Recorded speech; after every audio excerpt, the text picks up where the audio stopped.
Justin to the office, please. Justin to the office. Late slip. So I close my eyes and lose myself now. Do it like it's only today. We got a party for a lifetime.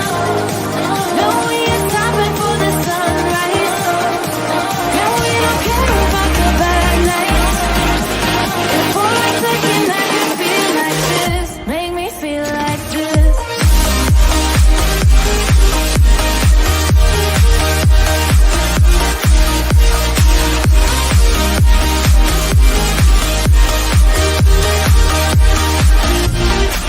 We got a party for a lifetime. No, we ain't stopping for the sunrise. And we don't care about the bad nights. And for a second I just feel like this. Make me feel like this.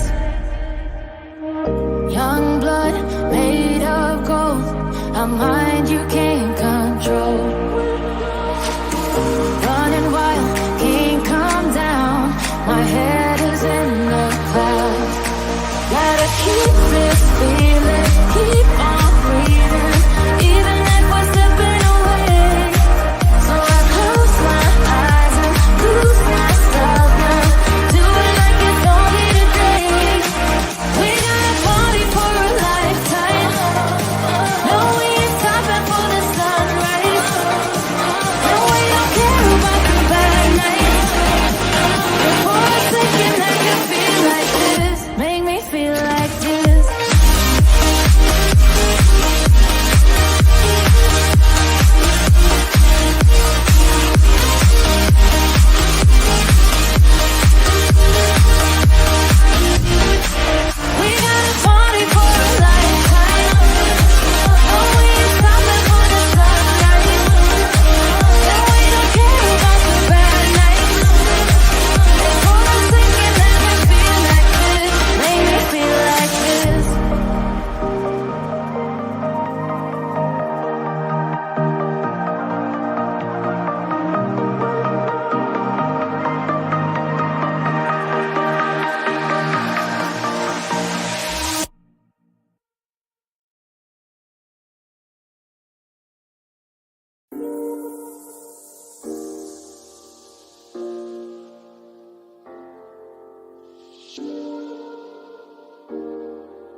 Let's take it slow. Where you go, I go too. And if you hit the bottom, I'm going down with you. Let's take it slow. Who cares where we gotta be? You know you'll have a good time wherever you're with me. Let's take it slow.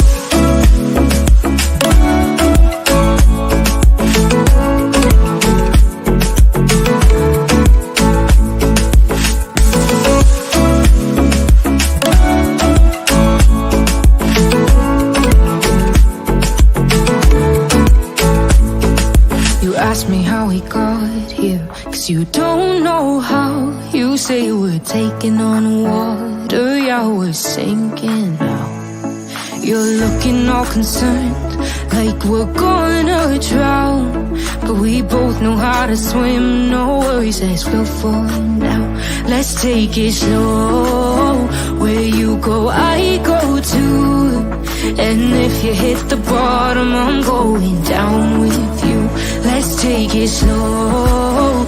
Who cares where we gotta be? You know you'll have a good time wherever you're with me. Let's take it slow.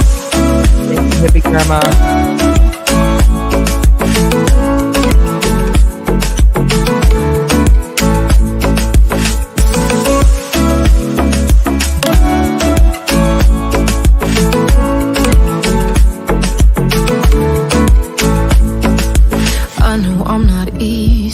I drag you out your mind, and there are days I hate you, but baby, you're still mine. And then we have the best times, no matter what we do.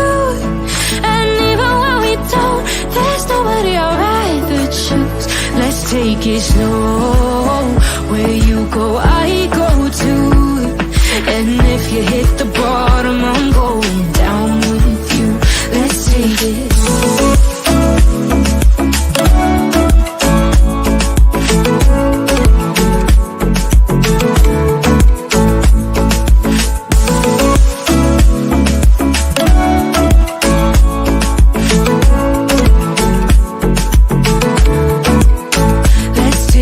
Slow.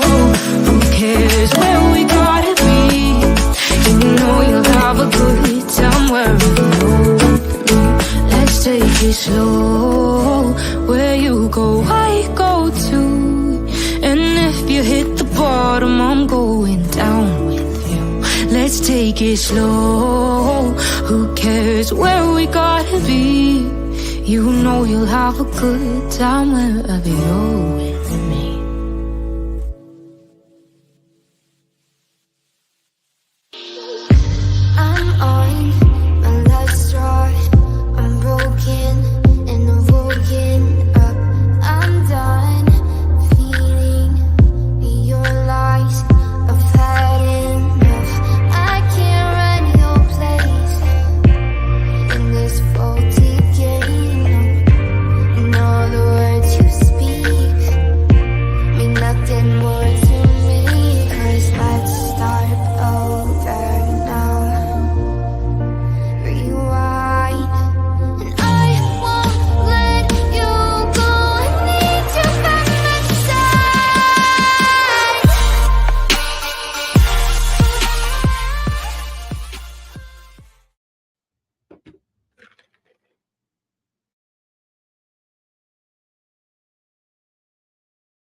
Well, hello, everyone. Thank you so much for joining me today.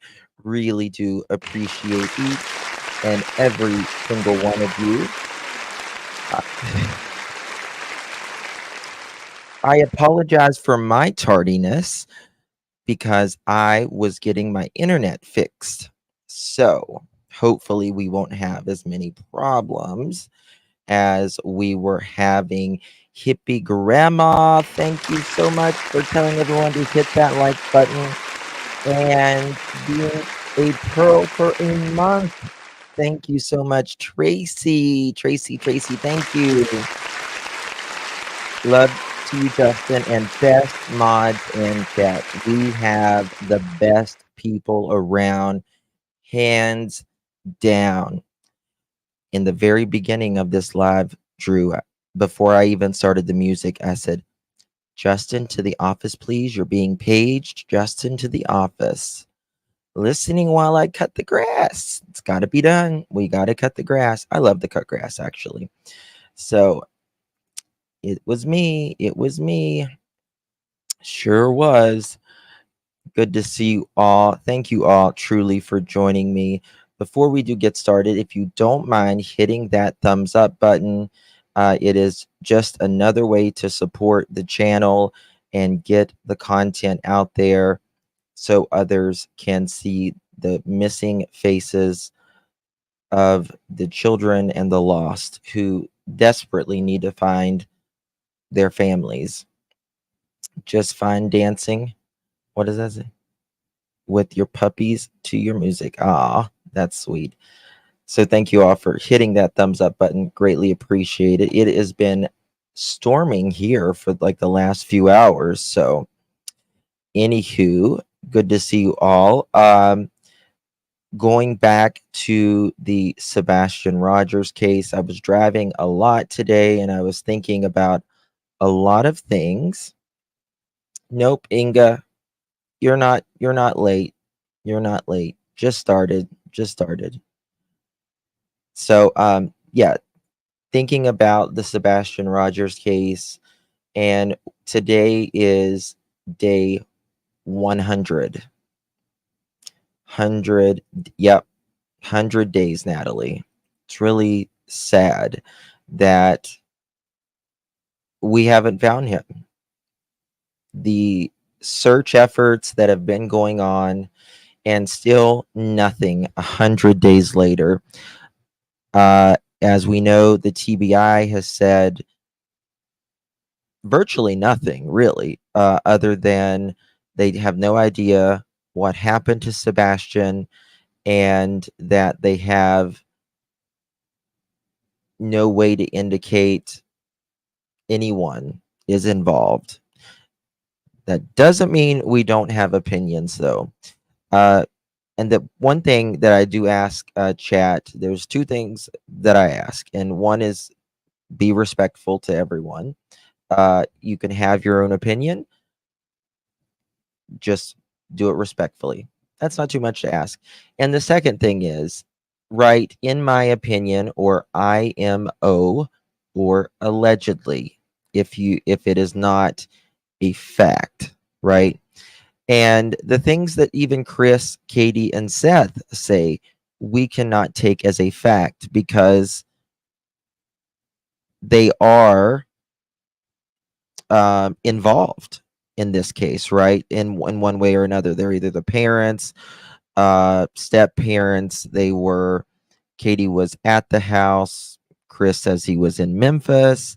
And of course, Seth was working. And what they are saying is their account of what they experienced or what they are alleging that they experienced. So theirs is technically not a fact either because it hasn't been proven either way.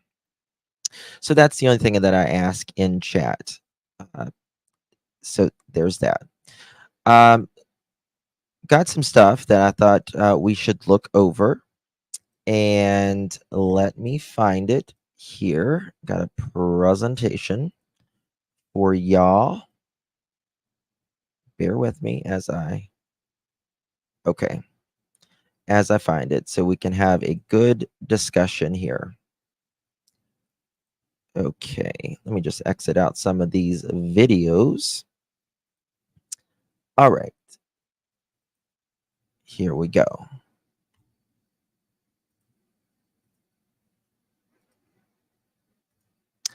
All right.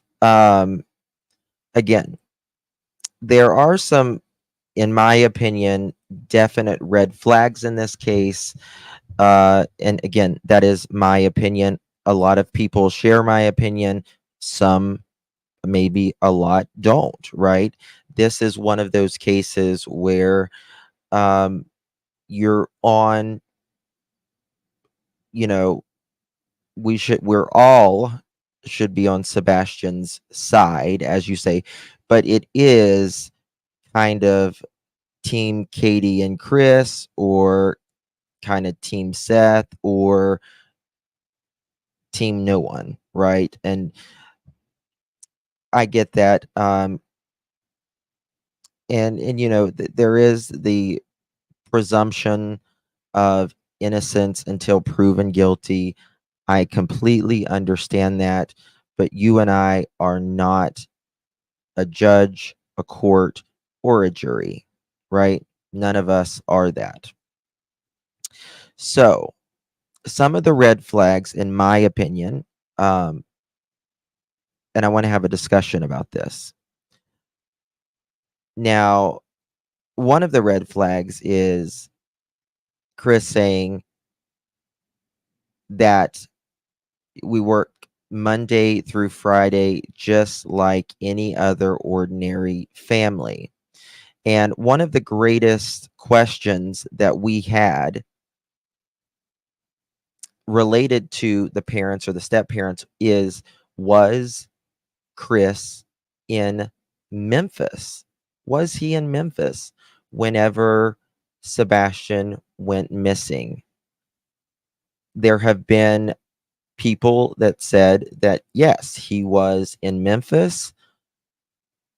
I hear at 5 o'clock Monday morning at 5 o'clock, and he was at the work site at 5 o'clock when he's supposed to clock in at 7 a.m. Eastern. Is it Eastern time, or are they Central? I think they're Eastern time. I'm pretty sure they're Eastern time, right? Regardless, 2 hours early. 2 hours early. Now, is this something? What was it? 5:15. I think it was 5. They're Central, Eastern. I'm seeing both. Central. Okay, Central. 5:15 Central time. I don't see, in my opinion, them working at a hospital, on a union, on Sundays. I don't see it. And as Chris stated, they work Monday through Friday. That is his words. That is his words that we went over and we found. Chris also states that we go a lot of places and do a lot of things. And that's when you get to spend time with your, family. Now, Neighbors has allegedly said that Chris would come home during the weekends.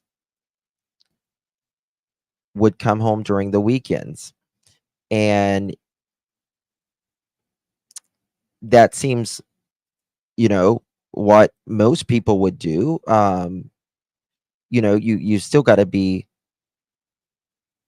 around correct Mohawk 5:30 a.m. when his camper was parked 20 minutes away. Why? Why would? And not only that, if you spoke to Katie up until almost midnight, right? You're not going to be asleep until 12:30, 1 o'clock. That's reasonable, right? 12:30, 1 o'clock. So why are you going to be 2 hours early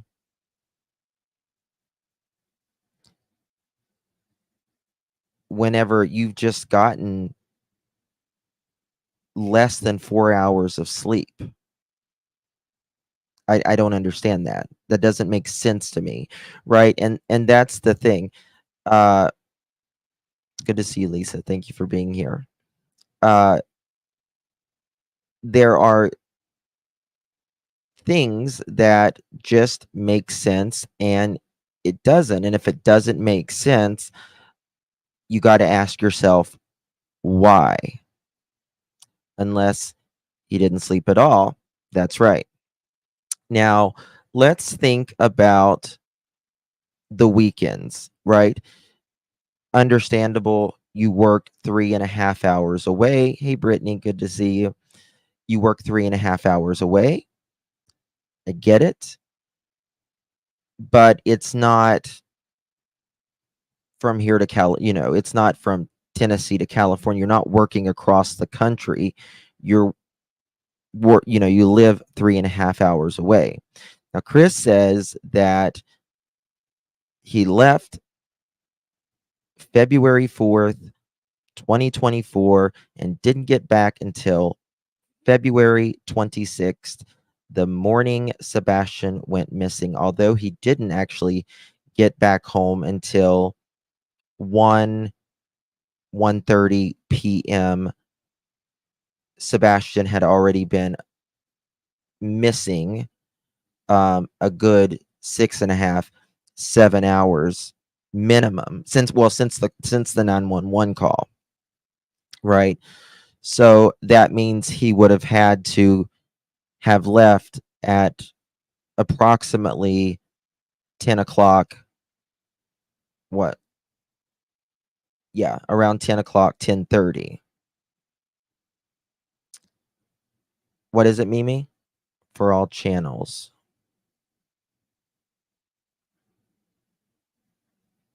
Oh, sorry. Okay. So there is that. So you're not sleeping very much the night Sebastian, is reportedly to walk barefooted out of his home, right?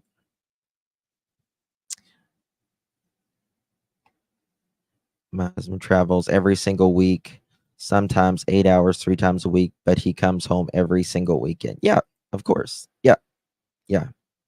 Because, and we also have to remember that February 14th is Valentine's Day. Is he saying that he didn't go home for Valentine's Day? They didn't see each other for Valentine's Day? I don't see that happening. I don't. I really don't. Now, again, Chris says he works Monday through Friday, and on the weekends, they try to get stuff done around the house and spend family time together. His words. Neighbor says Chris kind of does projects during the weekend. If you have a house, there's always something to do, always something to fix, something to work on, all of that. Now, Katie said in the Nancy Grace interview that the reason she was in Mississippi with the RV at the time was she was getting her husband situated for work. So let's talk about a theory, an opinion. Not saying this happened. We're talking about an opinion or a theory. Hypotheses. All right. If Chris would be home during that weekend, he's the one that said he worked Monday through Friday. Could that be why Katie was going to the wholesale stores to get Chris his snacks, his food for the work week? That sounds like something a wife or a significant other would do, right? I don't see Chris going and doing that kind of stuff, right? You are in an online class. We take it seriously over here, boo boo. We take it seriously, right? So that sounds like something you would do. A woman going to Sam's Club, Costco, the grocery store, whatever, getting her husband his food that he likes to eat and his beverages and his snacks for the work week. They are also able to go on base and buy. Yep, yep, sure are. They were there for groceries. She just went for just like Candace. Yes. And she said she went home and put groceries away. And buy Sebastian snacks too, and at BJ's to get samples. That is what she said. That is what she said. Yes. Katie said the dogs slept with her when Chris wasn't there. So when did they have the dogs up? Oh, I have a sound clip of that somewhere away. Thank you, Candy Kisses. I have a sound clip of that, and it was Chris on Queen Bee's panel. And Chris just said this the other day, that whenever he's not home, I'll have to find it. Whenever he's not home, he will, or sorry, Katie will let the dogs sleep with her. I have no idea if Seth deleted his YouTube channel. I would. What I've never heard anything about getting samples. Where can I see that? She said that in one of the interviews where he likes to get the samples or something like that. They're very much in love, so talk for 3 hours. So they spend Valentine's to get together, right? Well, I mean, if you need to speak with your significant other 2 to 3 hours every night, that so much that it takes up a lot of your sleeping time, right? Really late into the night, then I would absolutely presume that you would definitely be home on the evenings. I mean, if you talk every single night, 2 to 3 hours, right? Little love kittens, then yeah, how about you're going to be home on the weekends. Chris says it, right? So is that something that Katie was doing? Was she getting him snacks whenever Sebastian went missing? Thank you, Beverly. Thank you so much. Thank you, kind Sharon. I appreciate you, my dear. Thank you for the support. Thank you, my love. Appreciate you always supporting me, Sharon. Thank you. Thank you so much. It looks like Seth did delete his YouTube account. Oh, more like yelling for 3 hours, in my opinion. And this is the thing, we're still stuck on 3 hours, and even I say 3 hours, but it wasn't 3 hours. It was 2 hours. It was 2 hours. Thank you, Brittany. It was 2 hours because it was from 9:40, 9:42 or 9:46ish till just before midnight. Okay. Thank you so much, Jude. Let me pull this up here. All right. This is credit goes to Queen Bee for this clip.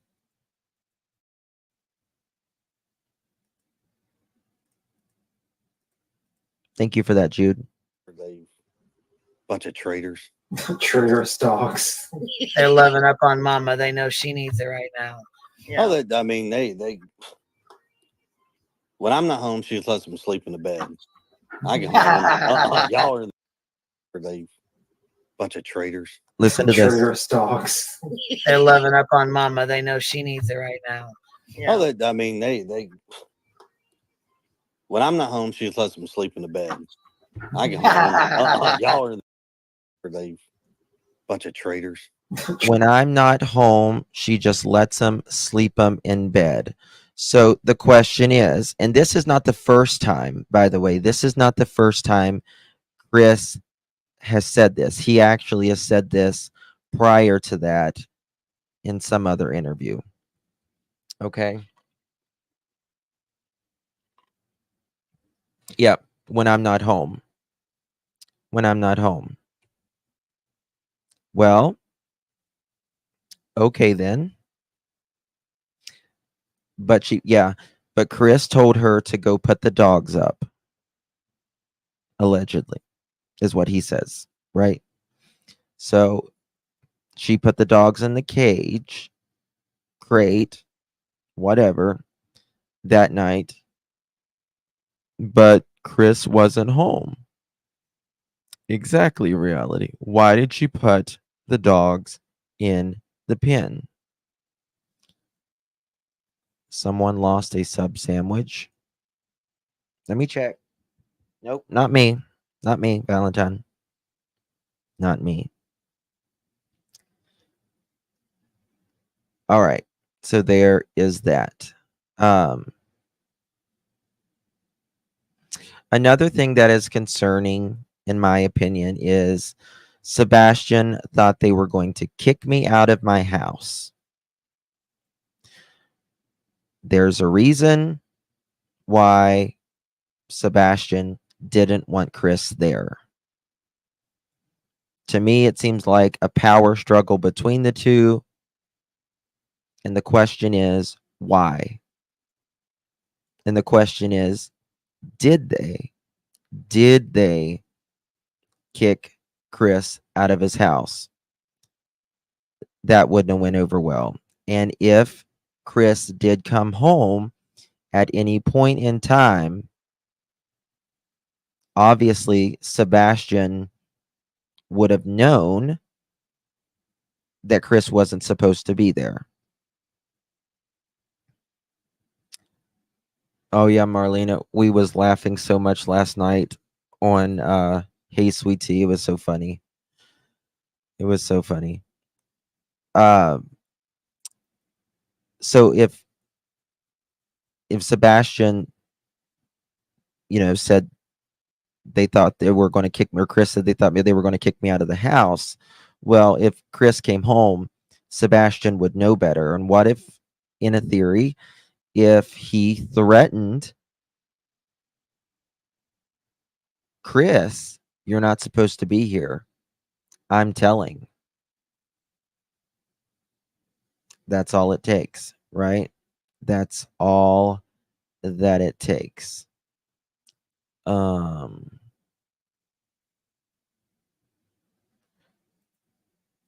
Justin, I'm late, but my dog ate my note. Lowly to the office, please, you're being paged. Lowly to the office, please, you're being paged. Late slip for Lowly. Late slip. Yes, he said between 9:43 and 9:46.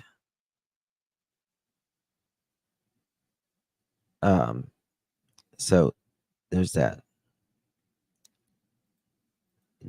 Nana's dragonfly needs a late slip. Nana was late. Are you serious? Nana was late. For me? Nana, to the office, please. Nana, to the office. You're being paged. Late slip for Nana. To the office. Y'all were silly. Y'all were silly. Okay. So, second thing is January 28th is allegedly when CPS comes for the second time to the Proudfeet home. February 4th, like 3 or 4 business days later, Chris leaves and doesn't return until February 26th. Now, in some interviews, he says that he was not home at all during February 4th to February 26th. In other interviews, he says that he cannot tell you or I whenever he was home prior. I don't, because he says authorities says. I don't believe that. It would have no bearing. It would have no bearing on the investigation in finding why a 15-year-old boy walks out of a house. Nothing. So, in my opinion, he doesn't want to tell based upon potentially, in my opinion, CPS. All right. And then we need to talk about the Sebastian behaviors. Justin, did you note Katie saying Sebastian would, quote, come in for snacks? Yes. I've had a lot of people email me about that, talk to me in chat about that. All of that would come in. Like, and people were saying that, well, is he coming in from the garage? Well, I don't know. Sometimes I think that is just a figure of speech and how Katie speaks. So I'm not really sure on that. He can't tell us because he had violated his CPS order and he's still trying to get his daughter. Yes. Could he be angry that CPS was there and this could very much hurt his case in order to get his daughter, right? Could it be something like that? Sebastian's habits. He doesn't like the outdoors, doesn't like getting dirty. Actually, let me do this.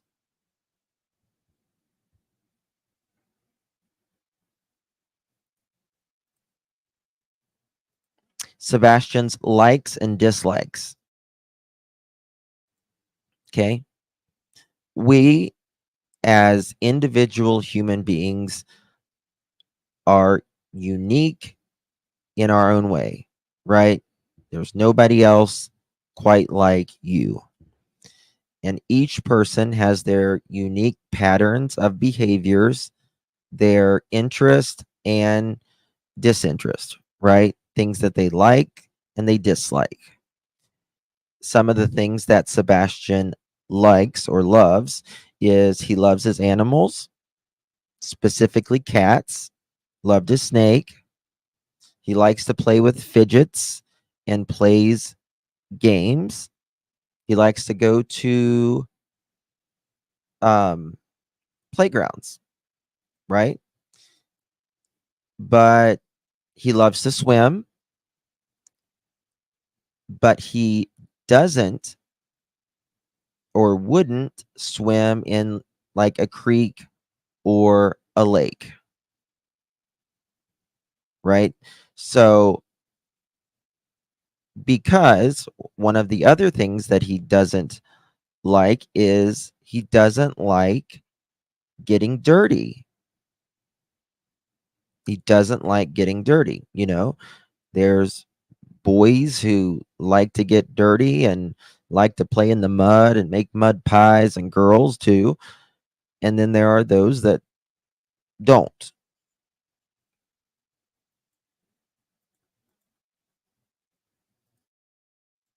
Chloe to the office, please. Chloe Jade to the office, please. Being paged. Late slip for Chloe Jade. Just kidding. Right. Hates getting dirty. Hates getting dirty. Not really a tomboy type, right? He doesn't like insects. He doesn't like insects. His parents, step parents have said that he doesn't like the dark.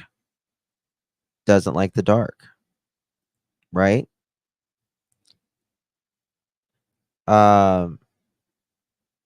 Likes to play with his flashlight.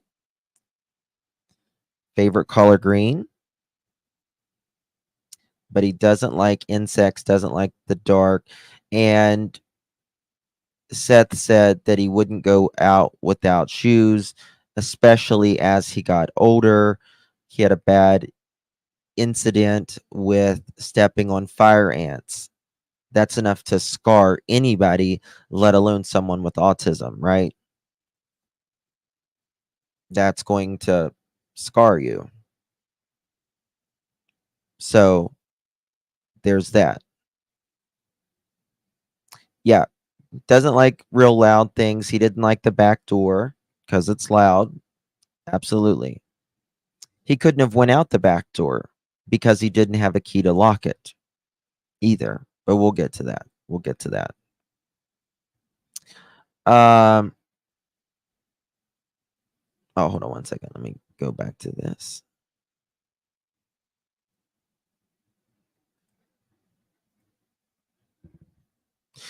The way that Chris and Katie would state, Sebastian goes through phases. He's good for a little bit and then he screws up. Typical kid, but he has autism. It's hit or miss. We're working on going to the bathroom. They disparage Sebastian quite a bit. In fact, one of the first interviews, a very simple question was asked about Sebastian, and it is, tell us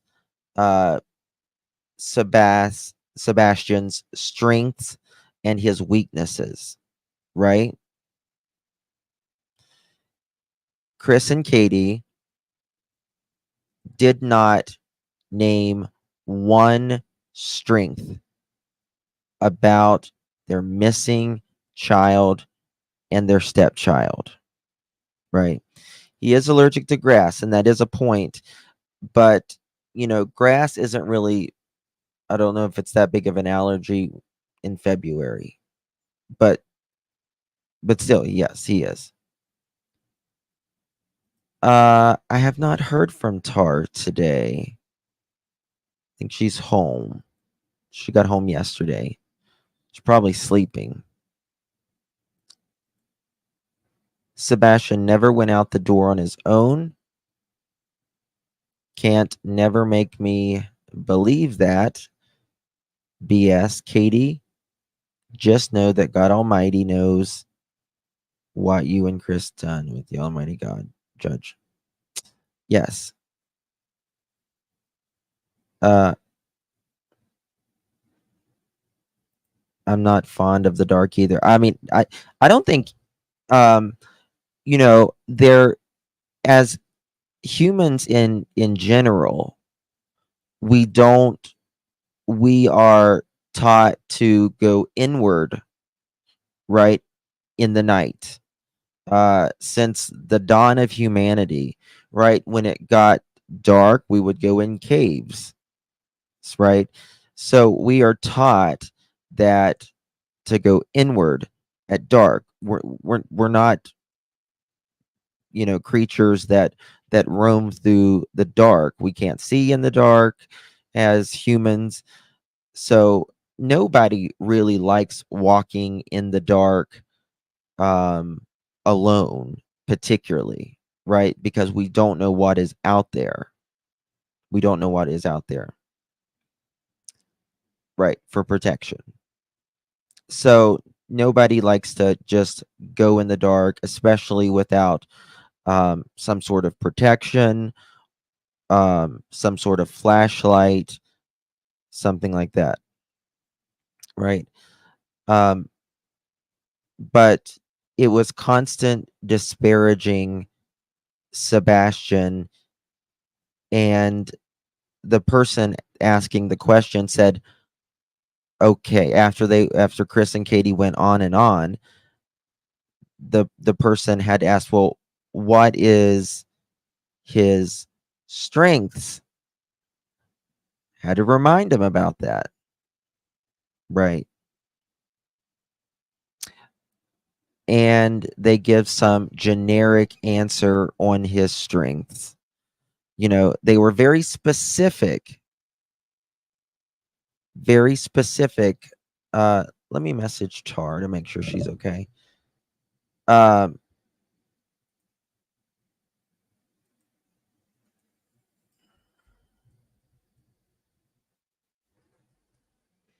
let me ask her.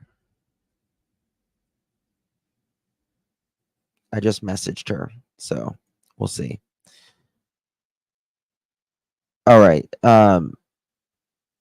They were very specific on disparaging him, right? What maybe his weaknesses may be, but when they had to remind them of the strengths, it is, oh, he's a good kid, right? Very generic, very generic. Well, okay, well, what makes him a good kid, right? What is that makes him him, right? Okay, continuing. Chris laughs when it is brought up to Sebastian was afraid of him. Chris breaks down his authority around the house and past DV issues. Now, why is it funny? And people have often asked, why does Chris particularly, but Katie as well, laugh when it's very inappropriate? Part of the video reminds me of summer. Yeah, of course, Nicole. Absolutely. Sure. Absolutely. And typical narcissistic response, I won't go into details of it, right? Chris wants to be asked the tough questions,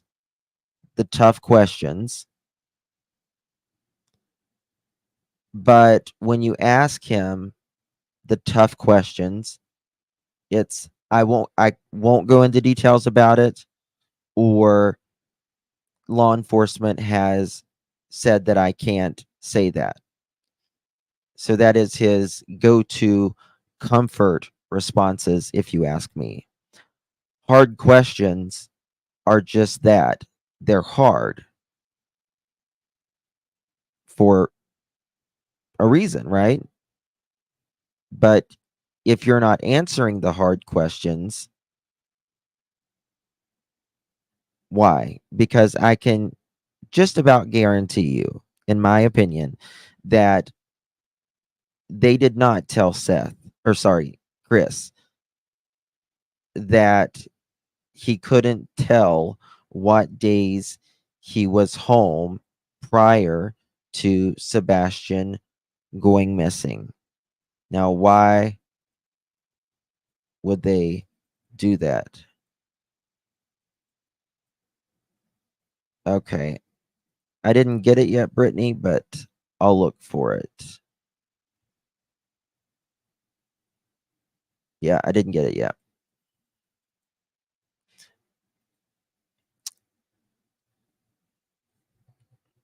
Chris seems like the wannabe alpha male, right? I'm the man, and y'all are going to do as I say in this house. Oh, absolutely. And that is why he doesn't want to answer them. He says, I'm up front. I'm as transparent as they come. No, you're not. In my opinion, you won't even do an interview with a male. So at least you won't do an interview with a male that will challenge you. Right? Now, if I agreed with him on everything, he would do an interview with me. Right? If I didn't ask him the tough questions, he would do an interview with me. But any male, nope. No. And I told him, start with me. Start with me, Chris. You said you was going to do an interview with me, and then the next day you bounced. Start with me. I'm a male that wears lipstick. So listen, I can be your, your breakover, right? Start with me, the guy that wears lipstick, and then work your way up. It's not that difficult. It's sad that Chris will not bust a grape in Welch's. Yep. Yep. No, he can't, poor girl. He can't. I actually got back to Nashville, I believe. It was later in the afternoon. You're the best. Thank you. Roz Angel, thank you. I actually got back to Nashville. I believe it was later in the afternoon. Like, are you not even sure when you got back?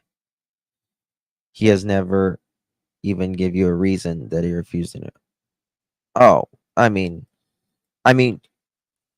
myself, Josh, Trevor, and Smiley, we were live. Remember that? And we triggered the hell out of him. And that's when he got smiling. He's like, go live. Go live. And then at the very end of the interview, he's like, oh, you could have invited them up. You could have invited them up. Then why didn't you come over? Why didn't you just jump on panel? Why didn't you just jump on panel?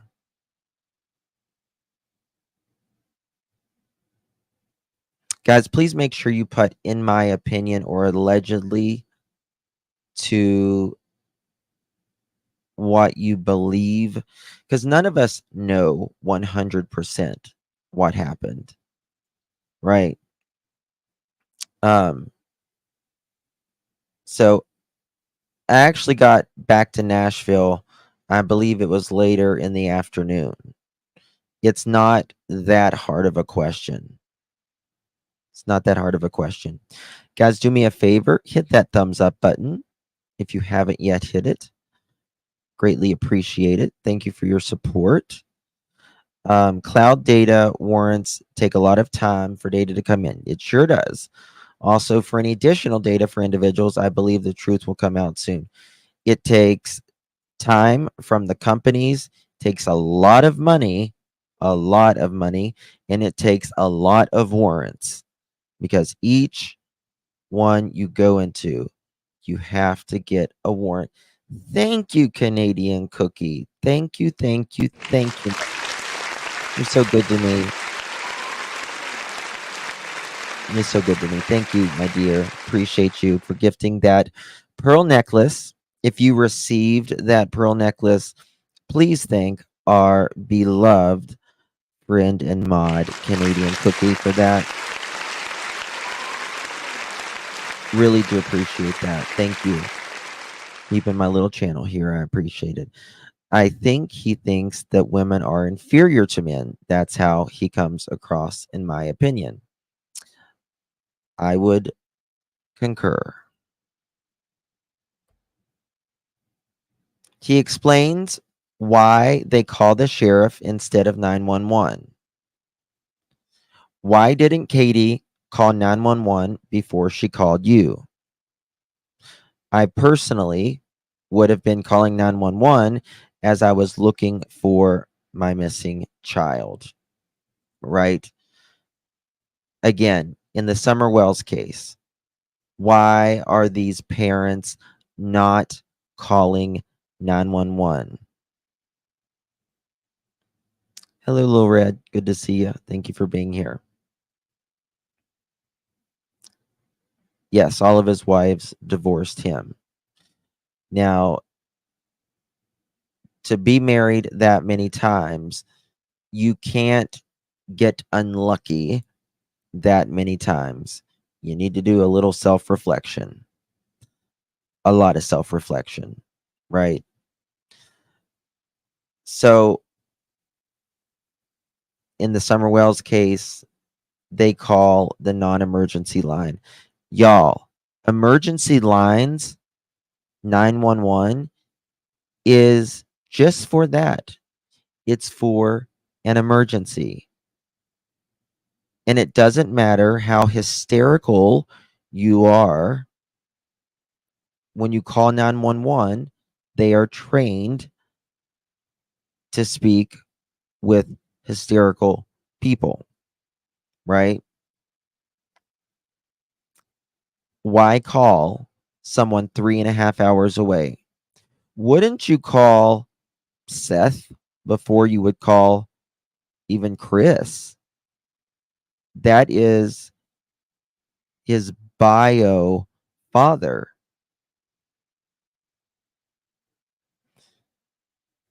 Okay, Justin, I'm fed up with being dictated in your chat. Let me help you out. Thank you. Have a good day.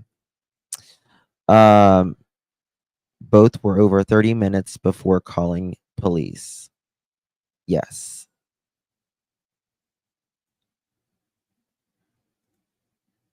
Yep. Yep, exactly. Exactly. Okay. Now, Sebastian would not go outside without telling anyone. No, I'm only on one channel right now. Just on one channel right now. Yes, Elizabeth Taylor was married 5 times, but some stars marry for publicity. Many of her marriages were for publicity, and also, to be honest with you, most celebrity, like a lot of celebrities, they're not. They're used to being told yes and getting their way with everything. So it's very easy for them to, they don't really live in the real world, so to speak. Let me just say right here, Chris will not allow her to talk to Seth without being. Oh, yeah. She kept marrying closeted men. I know. There's a lot of women that marry closeted men. Quite a bit. Quite a bit. Sebastian wouldn't go outside without telling someone. This is what. Yes, I love Zsa Zsa Gabor. My dog is named Zsa Zsa. Pickle Toes Grandma. So if Sebastian wouldn't go outside without telling someone, why did he go outside that night? Did he go outside that night? He's not a runner, meaning he's not an eloper, right? He doesn't just run off and not tell anybody. Why would he do it on a great day? Misty, hey girl. Good to see you. Thank you, my dear. Katie's actions are odd. Katie's unbothered, unconcerned, not searching, not going to vigils, and is too calm for a mama of a missing child. Part 2 coming. Thank you, my dear. Appreciated. So, yes. Now, one thing we can say about Katie is, we say, thank you so much for that, Misty. I appreciate the support. I really do. One thing we can say about that is, and people do say, well, why is this mother not searching? Not searching. A mother will always be like a grizzly bear, right? They're going to search for their kids. It's instinctual, right? Thank you so much again, Misty. Thank you for your support. Katie seems at peace because she knows where Sebastian is, either unalived him or she legally gave him to someone to care for because she didn't agree. She didn't want Seth to have Sebastian full time. Anyone else agree?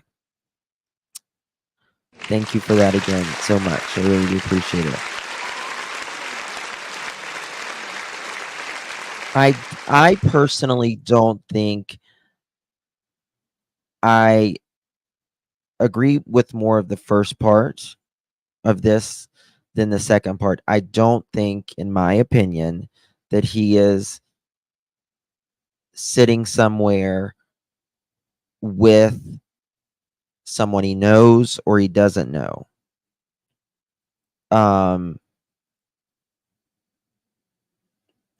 I think it would be easier if he was, or someone was on a,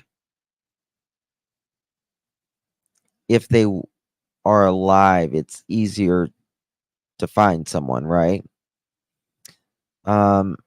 Is it possible? Absolutely. And a lot of people do agree with you.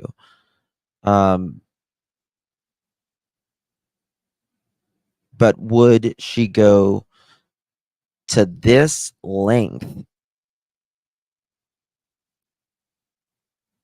when he's somewhere else? And the second thing is, how long would she be able to keep this up? If Sebastian is out there alive, how long will she keep this up? How long would Sebastian keep this up? Would she have to pay child support? No, she would still not have to pay child support. They settled the child support thing a long ago. Justin, in my humble opinion, I am beginning to think that Chris and Katie learned from Summer Wells' case. Too many similarities makes me nauseated. I think this was something that is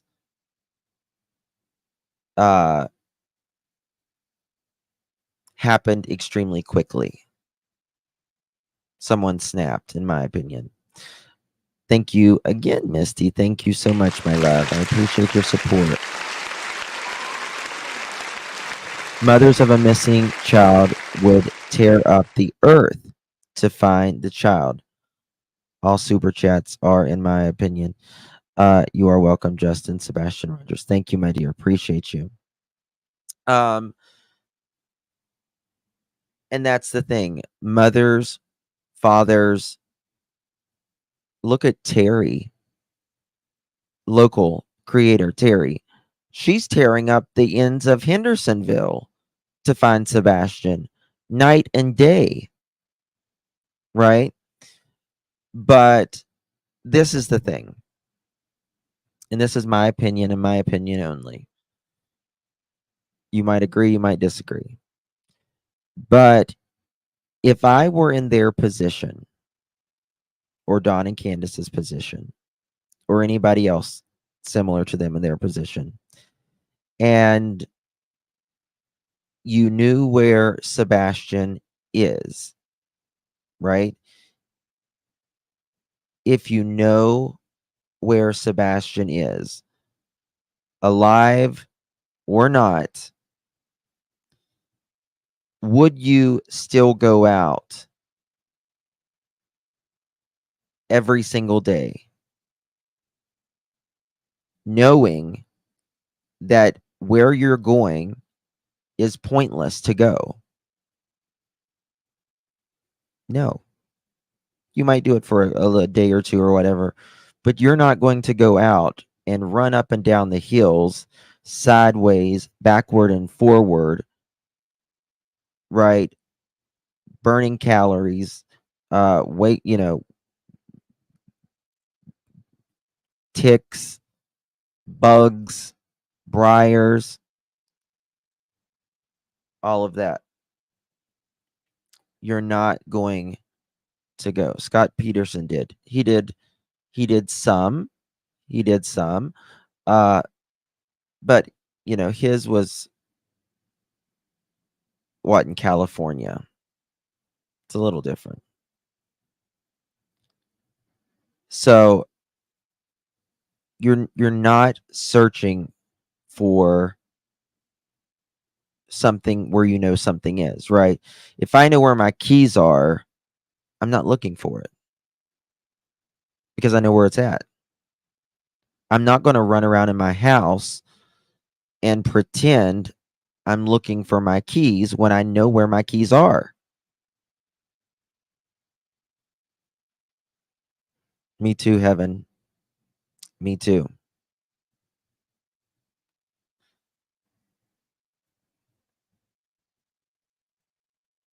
Marla. Marla, to the office, please. You're being paged. Marla, to the office, please. You're being paged. Late slip from Marla. I'm late and have 1,000 excuses, but I made it. Okay, start with 1,000th excuse. We'll count. Just kidding. Good to see you, Marla. Thank you for being here. Justin, my husband is a vet from the military. Allegedly, they know how to. I mean, I don't know. It is almost impossible to hide a 15-year-old boy and knowingly commit a felony. I agree. Thank you so much, Reflex, for your support.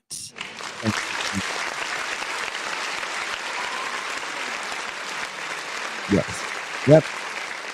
In my opinion, Katie crying, grieving is grieving in early interviews. Yep. I agree. I agree that her tears in some instances are, in my opinion, real, authentic. But I think she's crying over something different than what she says she's crying over. And I also think that is why sometimes I feel like she's acting or very scripted, because she can't really be an authentic mother looking for a child, because they, in my opinion, have to keep their guard up constantly. Watch what I say, watch what I do. And while you're concentrating so hard on that, you can't actually be the mother or whatever that is just broken and crying because you don't know where he's at. So there's that. Thank you for that, Reflex. Appreciate you so very much, my dear. Thank you.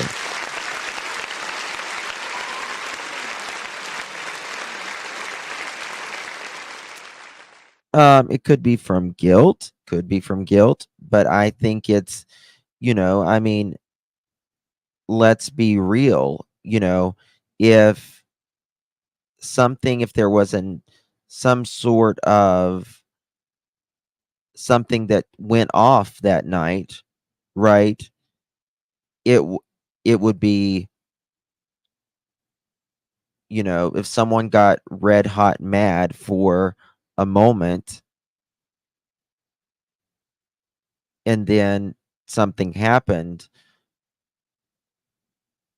well, I think, it's you've been through a lot of trauma right there, right? All of the stuff that you've been through, what you just did, what you are seeing after the trauma, what you have to do after the incident, right? Finding, hiding, cleaning things up, right? Not saying that's what happened. I'm just saying that could be something. Drew, darling, thank you. Thank you for gifting a pearl necklace, Drew. Very generous of you. Thank you. If you receive that pearl necklace, give our little Drew a big, big thank you. Very sweet of you. Simone, thank you so much, my dear. Hiding Sebastian at this point is a felony. Absolutely. Yes, that is absolutely correct. Yes, absolutely. Oh, guys, y'all. Oh, I think I just exited out of it. Damn it. We have a new screaming chicken, but I haven't made the video yet. Last night, I was hysterical about this. Katie! Oh, Katie! Katie! Katie! Oh, Katie! Katie! Katie! Oh, Katie! Katie! Katie! Oh, Katie! Katie! Katie! Oh, Grace! Oh, Grace! Christopher! Christopher! Oh, Grace! Christopher! Christopher! Oh, Grace! Grace!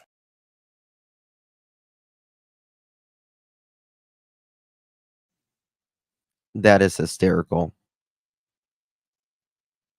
Hysterical.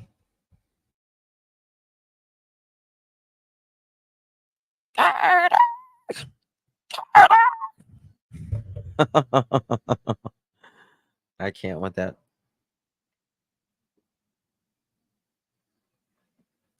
Thank you so very much, Heaven. Thank you so much, my dear, for your support. I really do appreciate it. Gorgeous, by the way. In my opinion, whatever happened, whatever occurred, happened with a 10 p.m. thud. Yes, I do believe. See, I personally think it happened from 8 to 10 p.m. Whatever happened, in my opinion. But probably 10 would be more likely because I do believe Katie is telling some truths, right? 10 p.m. she heard something or something happened and heard a thud. So I do believe. So thank you for that, my dear Katie.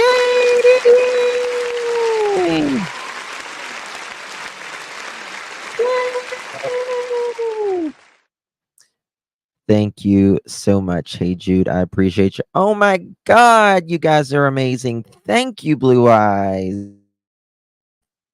Thank you, thank you, thank you. You know what happens, Blue Eyes, when someone gives 5 or more memberships. It's a very serious thing that we do around here. We have to do an application process. This is a Brooklyn-bound 2 express train. The next stop Beep, is beep, mother Fulton chickens. Street. Stand clear of the closing doors, please. On our way to Hendersonville. My body aches to be satisfied. My weakness comes and goes. My weakness comes and goes.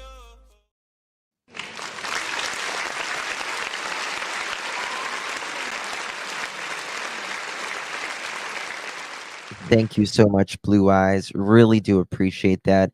If you received a pearl necklace from Blue Eyes, please give Blue Eyes a big, big thank you for giving you a pearl necklace. Appreciate you, my dear. Thank you, thank you, thank you for your support. Really do appreciate it. Holly, thank you so much for your super sticker. Appreciate you, my dear. Thank you. You guys are amazing to me. Thank you. Really do appreciate you. All right. So he's not a runner. Not a runner, which means he's not an eloper, right? Justin, I apologize for my senses. They are sometimes jumbled. I have a TBI, and what I think does not always translate. Truth Sleuth, I understand. When I was really in the depths of Lyme's disease, I know. Trust me. I still can't think of things. I can see it, but I can't think of it. I can't pull it out. So no worries. Thank you for being here. So Sebastian's not a runner. He doesn't like bugs. He wouldn't swim in a lake or a pool or anything like that, or a creek, natural. I don't want to say natural water because all water is natural, but a non-pool. Hey, Lip Lock, Mama Lip Lock, good to see you. Hey, Faye. There's Sandy. Hello, Donna, Canadian Cookie. And doesn't like to be barefoot outside, doesn't like the dark, but we're supposed to believe that he walked off in the middle of the night with nothing. Janie, that is this. Thank you for that comment. I appreciate that. Those are the best comments. Thank you so much. So we're supposed to believe that he runs out in the middle of the night. Roxy, 2 months. Thank you, my sweetheart. This is a great community and great channel. Thank you so much. I really do appreciate you. Thank you for making it part of a great community. Thank you for your support. Palm Tree Lover, hello. Thank you so much. Hi. That's very sweet of you. I love palm trees too. I wish I lived where palm trees were, but I don't. I wish. Maybe one day. Daydreamer, thank you so much for 3 months, my dear. Love you too. Appreciate you, honey bunnies. Y'all are so sweet. Love you guys so much. Truly. Early February was the last time that Chris saw Sebastian. And he says, and no, I was not at home when all of this took place. When all of this took place, early February. So if he didn't see, because Sebastian had not been at Chris's house for a minute, right? Talked to him on the phone and all that, but hadn't seen him for a minute. So that means if Sebastian hadn't saw Chris, well then Katie hadn't saw Chris, right? Oh my goodness, September. Thank you so much, my love. Justin, thank you for always being here for the children. That's Reverend. Thank you, September Virgo. Thank you for your support always. I really appreciate it. Getting me through this. I appreciate it. Thank you. Mama Bear, thank you, my dear. Appreciate you. Thank you, guys. Y'all are amazing. Truly. Thank you. Very sweets. Got the best community in the world. Early February was the last time that Chris saw Sebastian. So that would mean that's the last time Katie saw Sebastian. And again, we talked about it. Did she not see him on Valentine's Day? Hey, Sonia. Thank you, Roxy. Did she not see him on Valentine's Day? I mean,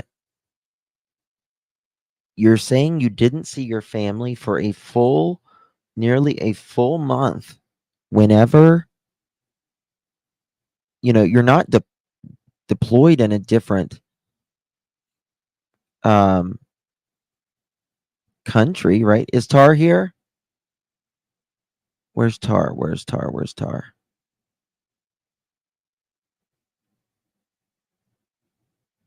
Oh, coming in hot. I'm late. You get an excuse. You just got out of the hospital, so I got to be kind. I'm glad you're here. I text you. I was making sure you was okay. Just making sure it's okay. Reality. Thank you, baby. Thank you, my love. Now we're so good. It's also funny. Seth said Katie failed Sebastian 3 times in California, and he had a welfare check done too. Love you, Justin. You are the best. Thank you, dear. Appreciate you. Yes, and I mean, Sebastian was failed. He was failed on multiple fronts, right? Like I personally feel like Sebastian reached out to teachers and all of this, and I think he got in trouble for it. And that being said, if that CPS officer really did say, Sebastian, you can't call, this will actually get you in trouble, or if Chris or Katie put that in his mind and put the fear of God in him, then especially if the CPS officer did it and she was fired. We know she was fired. We don't know what she was fired for, but he felt like he couldn't tell anybody, right? So there's that, right? Oh, Misty, thank you again, honey. You're so good to me. Thank you. I think Katie is jealous of Sebastian's bond with Seth and how Sebastian didn't have the issues. That's a great point, Misty. That's a great point.